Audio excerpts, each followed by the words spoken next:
जल, जंगल, ज़मीन। ये तमाम चीज़ उत्तराखंड में इसी को लेकर के अलग राज्य का भी गठन हुआ था और आज देखा जाए तो यही हाशिए पे है। एक बहुत बड़ी परियोजना अभी हम शुरू करने जा रहे हैं, शुरू हो गई है सारा करके। ऐसे स्रोत जो सूख रहे हैं, जिन नदियों का पानी कम हो रहा है, जो झरने बह रहे हैं, उनका पानी उपयोग आ जाए, उन सब के लिए ये बड़ी परियोजना सारा है। 2 प्रमुख नदियां हम लेने वाले हैं और उनका पुनर्जीवीकरण करके एक मॉडल के रूप में हम दिखाएंगे। हमारे वाइब्रेंट विलेज हैं, तो उस वाइब्रेंट विलेज के अंतर्गत भी हम लोग जलागम के माध्यम से कैसे वहाँ काम प्रारंभ करके उस वाइब्रेंट विलेज को सुविधा संपन्न और रोजगार युक्त और आजीविका युक्त बनाएं। टनल्स के इर्द गिर्द बसावट वाले गांव हैं, वहाँ भूक्षरण की समस्या खड़ी होने शुरू हो गई है। जो पानी का लेवल है, जो हमारे प्राकृतिक नौले, धारे, पंदेरे हुआ करते थे, वो सूखने की कगार पे हैं और कई जगह सूख भी चुके हैं। क्या इन सब चीज़ों को लेकर के भी इस परियोजना में कहीं कुछ रखा जाएगा उन वर्षा काल के पश्चात केदारनाथ यात्रा का, उसको लेकर के यात्रा जो संशय बना हुआ है स्थानीय लोगों में, क्या वो हट पाएगा? नमस्कार, मैं हूं सुनीत चौधरी और आप देख रहे हैं पहाड़ी सफरनामा। मेरे साथ आज मौजूद हैं रमेश गढ़िया साहब, उत्तराखंड जलागम परिषद के उपाध्यक्ष हैं, जनपद दौरे पे पहुंचे हुए हैं। मैं बातचीत करूंगा गढ़िया साहब से। गढ़िया साहब, इन दिनों गढ़वाल के कई जनपदों का आप दौरा कर रहे हैं और एक महत्वपूर्ण विभाग की जिम्मेदारी आपके पास है, जल, जंगल, ज़मीन। ये तमाम चीज़ उत्तराखंड में इसी को लेकर के अलग राज्य का भी गठन हुआ था और आज देखा जाए तो यही हाशिए पे है। नहीं, हाशिए पे तो नहीं कह सकते हैं। उत्तराखंड राज्य की परिकल्पना आज साकार हो रही है और हमारी जो डबल इंजन की सरकार है, पूरा देश और उत्तराखंड की जनता जानती है कि नरेंद्र मोदी जी यहाँ कितने प्रकार से, अलग अलग प्रकार से, चाहे वो रेल की कनेक्टिविटी हो, चाहे सड़कों की कनेक्टिविटी हो, चाहे एयर कनेक्टिविटी हो, आज सीमांत क्षेत्र तक हमारे लोग ये हेलीकॉप्टर से जा पाने में सफल हो रहे हैं। और ऑल वेदर रोड और भारतमाला परियोजना और इसके अलावा पर्वतमाला परियोजना के माध्यम से भी ये तीनों प्रकार से जो सड़कों की कनेक्टिविटी हो या रोपवे लगने की बात हो, और रेल जिसके बारे में हम बचपन से सुनते थे, कर्णप्रयाग रेल आ रही है, रेल आ रही है, सर्वे हो गया, लेकिन अंत में रेल किनकी सरकार में आ रही है सब जानते हैं। तो मोदी जी का अपार प्रेम उत्तराखंड के प्रति है और उतना ही प्रकार से वो यहाँ का विकास कर रहे हैं। और धामी जी की सरकार और मोदी जी की सरकार मिल करके इस उत्तराखंड को पूरे देश का सबसे उत्तम प्रदेश बनाने के लिए, सबसे समृद्धिशाली प्रदेश बनाने के लिए, सबसे उत्कृष्ट प्रदेश बनाने के लिए संकल्पबद्ध है। जलागम परिषद की जिम्मेदारी आपके पास है। जैसे मैंने पहले ही कहा कि उत्तराखंड को अगर हम देखें तो यहाँ पे जल है, जंगल है, ज़मीन है और आज तक इसका दोहन ही मैं कहूँगा। हर बार कहा जाता है कि पहाड़ों का जो पानी है, पहाड़ों की जो जवानी है, उसको कार्यों में लाया जाएगा, मगर अभी तक कहीं दिख नहीं रहा है। अब आपके ऊपर दायित्व है प्रबंधन को लेकर के, किस तरीके की रणनीति है, किस तरीके की कार्य योजनाएं हैं जो कि पहाड़ों के जल, जंगल, ज़मीन बचे भी रहें, विकास भी हो सके?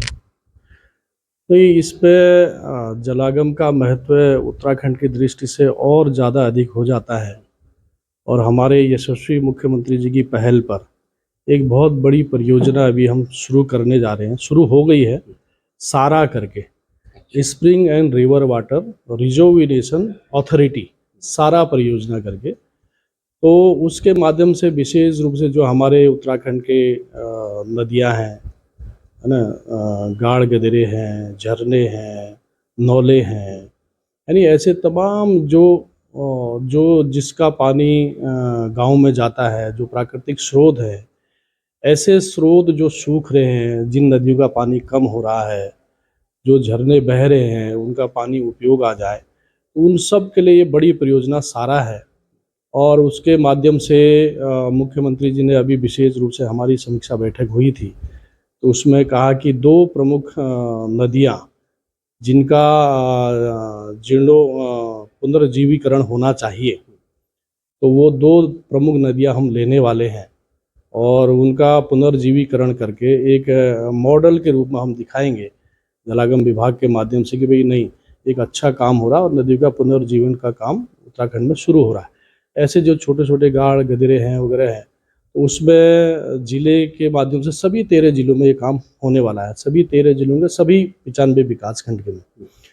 तो वहाँ जो ऐसी नदियाँ हैं, जो ऐसे झरने हैं, जो ऐसे गाढ़ गदेरे हमारे नौले हैं, उनको चिन्हीकरण करते हुए उन पर फिर उसका एक पूरा प्रोजेक्ट बना करके और वो जलागम के माध्यम से इस काम को किया जाएगा। इसमें 7-8 विभाग मिलजुल करके इसको काम कर रहे हैं। उसका एकीकृत ये पूरा एक मॉडल बनाया है और आने वाले समय में देखिए सारा के माध्यम से बहुत अच्छा एक परिणाम उत्तराखंड में दिखाई देगा।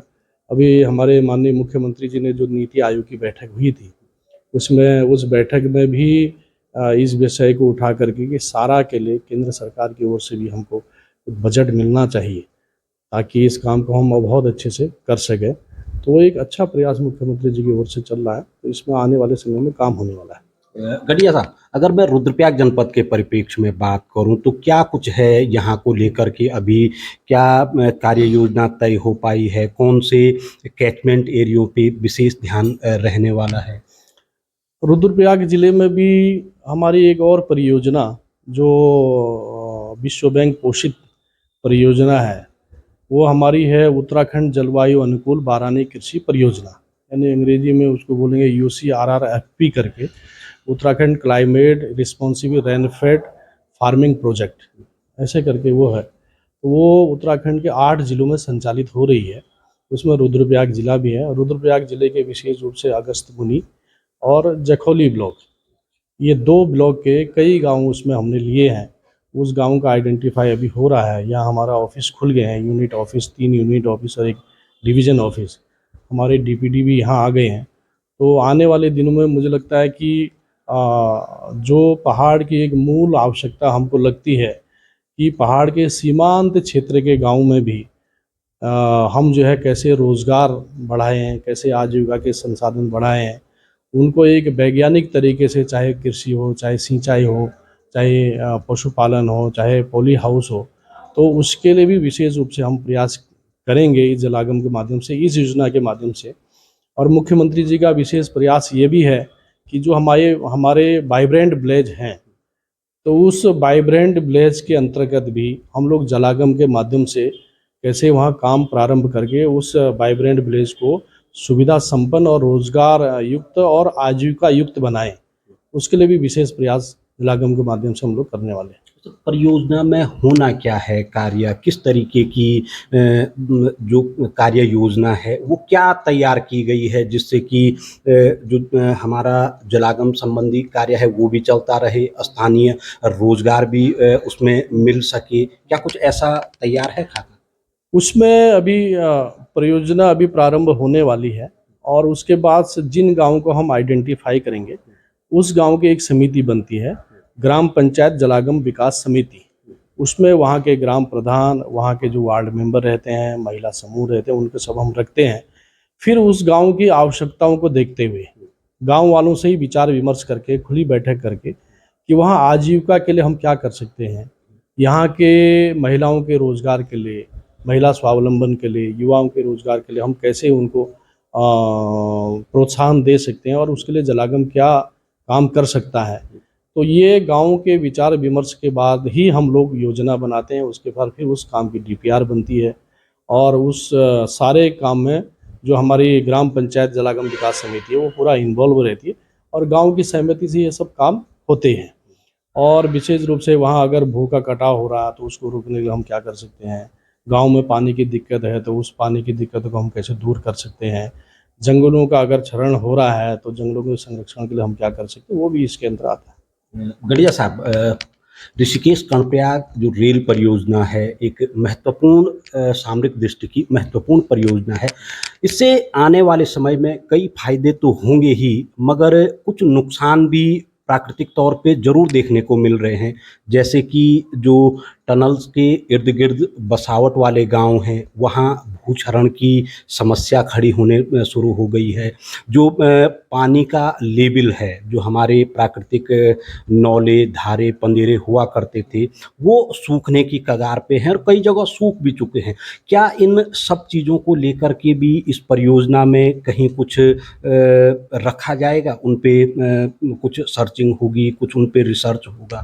वो तो ऐसा है कि ऑल ओवर जहाँ भी ऐसी परिस्थिति होगी उसके लिए हम लोग काम करेंगे। लेकिन ऐसा है नहीं है कि रेल परियोजना से कहीं नुकसान हो रहा, भू धसा हो रहा, अभी ऐसी कोई मतलब ध्यान में अभी आया नहीं है।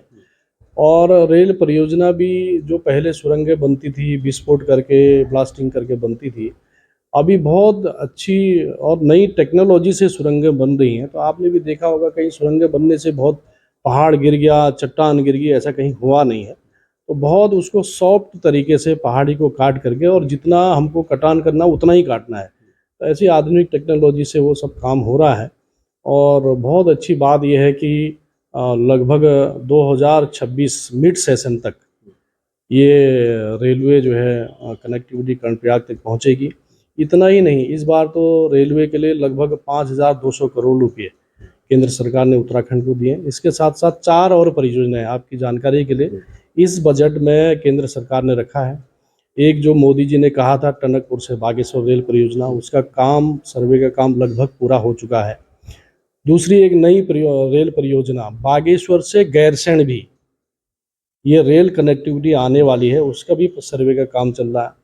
तीसरा ऋषिकेश से उत्तरकाशी, ये रेलवे सर्वे का काम वो भी चल रहा है। चौथा देहरादून से शाकुंभरी देवी जो सहारनपुर से चलता है। तो ऐसे 4 बड़ी परियोजनाएं रेलवे की आने वाले समय में हमको देखने को मिलेगी। मुझे लगता है कि पूरा उत्तराखंड यानी प्लेन से लेकर पहाड़ तक रेलवे कनेक्टिविटी होगी, जिसके कारण समय भी बचेगा, हमको सामान भी सस्ता मिलेगा और लोगों का पैसा भी बचेगा। तो बहुत लाभ इसका होने वाला है। बढ़िया साहब, क्योंकि 21 अगस्त से मानसून सत्र भी प्रारंभ होने जा रहा है गैरसैंण में। चारधाम भी इन दिनों चल रही है, मानसून भी लगातार चल ही रहा है। हालांकि अगर हम बात करें तो केदारनाथ पैदल मार्ग पे बादल फटने के कारण कई त्रासदियाँ वहाँ पे हो गई थी। हालांकि अभी कुछ अगर हम जनहानि की बात करें, वो बहुत ज़्यादा क्लियर कुछ नहीं है। पैदल जो यात्रा है उसको लेकर के सरकार बार बार दावे कर रही है कि तुरंत उसको सुचारू करने वाले हैं, सुगम करने वाले हैं। क्या लगता है आपको कि जो ये आने वाला सीजन है वर्षा काल के पश्चात केदारनाथ यात्रा का, उसको लेकर के यात्रा जो संशय बना हुआ है स्थानीय लोगों में, क्या वो हट पाएगा? निश्चित रूप से जब आपदा आई उसी रात से आपने एक बार, जिस दिन जो है बादल फटने से रामबाड़ा के आसपास में जो घटना हुई, और उसी दिन रात से स्थानीय प्रशासन, एसडीआरएफ, एनडीआरएफ और लोकल के सारे जो आपदा प्रबंधन के लोग हैं उसी दिन से लगे हुए हैं। और आपने देखा कितने गंभीरता के साथ धामी जी की पूरी सरकार और लोकल का प्रशासन कैसे लोगों को रेस्क्यू किया। यानी केदारनाथ जो प्रॉपर परिसर में थे उनको वो सुरक्षित थे, उससे नीचे चाहे वो लिंचौली हो, बड़ी लिंचौली हो, रामबाड़ा हो, उससे नीचे जंगल चट्टी हो, ये सब जगह से। और सरकार ने पूरा, धामी जी खुद वहाँ पर गए, लोकल का प्रशासन वहाँ, धामी जी तो 2-3 बार चले गए वहाँ, तो वो खुद अपनी खुद की मॉनिटरिंग करते हुए सारे लोगों को सुरक्षित स्थानों तक पहुँचाया। और जो बाद में केदारनाथ है उनको भी रेस्क्यू किया है, उनके लिए विशेष रूप से हेलीकॉप्टर में भी छूट दे करके उनको वापस लाया गया है। और युद्ध स्तर पर पैदल यात्रा प्रारंभ हो, इसके लिए सरकार संकल्पबद्ध है, धामी जी संकल्पबद्ध है। और निश्चित रूप से सरकार के प्रयासों से बहुत जल्दी ही चारधाम यात्रा सुचारू रूप से चलेगी, निश्चित रूप से चलेगी।